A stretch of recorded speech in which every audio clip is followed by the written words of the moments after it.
buhaton guys kung unsa kong divorce away guys sa tawagan sa akong uyab aron magbigat ako. So diring dapita guys way mag-vote ha. Say hi. Say hi. Hi. So adang dapita guys ako nang gi-end ang call sa akong yuday kay maligo na ang babae day kay wala pa niligo 2 days na. Nakaroon daw kita ng magic. Wow, after 1 minute ligo day 1 minute ta day. So na dyan ta sa main purpose atong vlog guys ang get ready with me is borikat nga babae. Susog na to sa atong toner nga 10 times writing ang makawalag dark spots. Sundan po dyan sa atong aloe vera smoothing gel na 99% brightening, hydrating, and smoothing. So maang resulta no? Human ang atong favorite sunscreen, Hikari sunscreen, baka naman.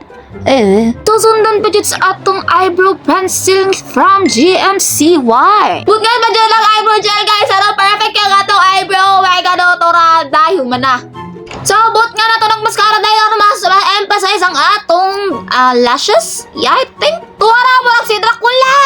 Isundan pa dyan ang blush ni Oto Uday. Day, nindot ka na day. Tanawa day.